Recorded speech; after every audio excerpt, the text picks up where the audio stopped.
है। इसलिए पूजा में यह भी बोला जाता ग्राम देवताभ्यो नमः, जैसे आपने कहा स्थान देवताभ्यो नमः। मगर मैं आपसे अदब से पूछना चाहता हूं जनाब, ये नमाज पढ़ने के लिए तो स्थान की जरूरत नहीं है, क्योंकि हमने तो सड़क पे भी पढ़ते देखा है, रेलवे प्लेटफॉर्म पे भी पढ़ते देखा है, चलती ट्रेन में भी पढ़ते हुए देखा है और पार्क में भी पढ़ते हुए देखा है। तो एक बार आप ये कहिए कि भाई वहां तो कोई स्थान की जरूरत नहीं है, जहां तहां यत्र तत्र सर्वत्र जहां पाओ वहां नमाज पढ़ लो, तो काहे स्थान के लिए लड़ रहे हो? मैं अनुराग भदौरिया से पूछना चाहता हूं, एक बार जरा ये तो बता दीजिए। ठीक है इस पे आप जवाब दे दीजिए, क्योंकि हमने हमारे यहाँ तो स्थान का महत्व है, मैंने बता दिया। अब बताइए।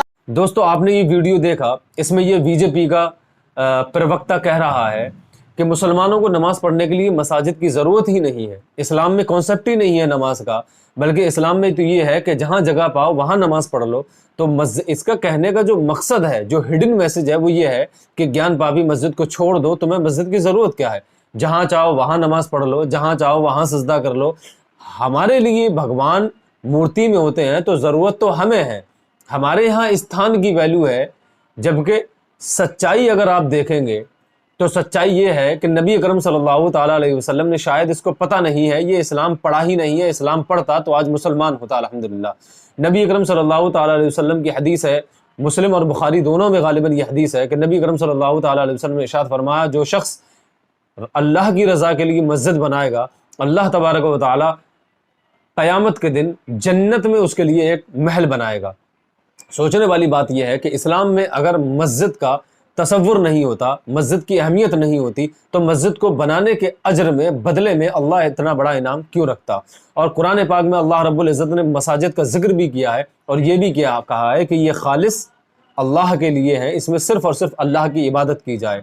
और नबी करम सल्लल्लाहु ताला अलैहि वसल्लम ने यह भी इरशाद फरमाया कि सबसे पहली जो मस्जिद है दुनिया में वो मस्जिद हराम है।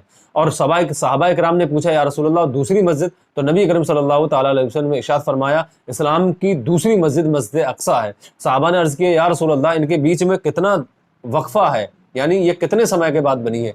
तो नबी करम सल्लल्लाहु ताला अलैहि वसल्लम ने इरशाद फरमाया कि मस्जिद हराम से मस्जिद अक्सा यानी दूसरी मस्जिद 40 साल के बाद बनी थी। तो जब नबी अकरम सल्लल्लाहु ताला अलैहि वसल्लम ने खुद मस्जिद की तामीर रखी है, नबी अकरम सल्लल्लाहु ताला अलैहि वसल्लम ने खुद अपने मुबारक और पाक मुक़द्दस हाथों से मस्जिद की तामीर की है, तो ये सबूत है कि इस्लाम में मस्जिद का कॉन्सेप्ट भी है। और हाँ, ये भी हदीस है कि नबी अकरम सल्लल्लाहु ताला अलैहि वसल्लम ने आगे ये इरशाद फरमाया कि तुम जहाँ चाहो वहाँ सजदा करो, पूरी ज़मीन मैंने तुम्हारे लिए मस्जिद बना दी।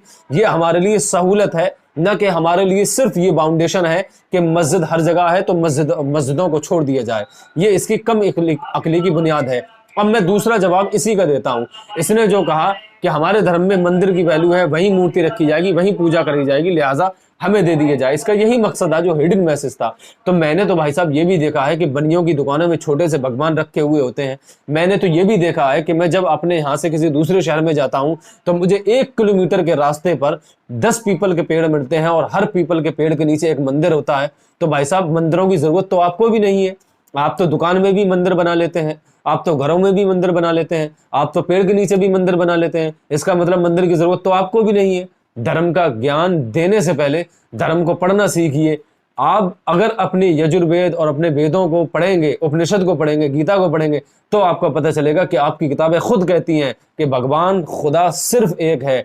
जो शख्स 2 खुदा को माने वो इंसान नहीं हो सकता, उसका कोई धर्म नहीं है और भगवानों की कोई मूर्तियां नहीं होती हैं। ये बिल्कुल तुम्हारी किताबों में लिखा हुआ है। ये इस तरीके के सवाल करके हिंदू और मुसलमान को लड़ाना चाहते हैं।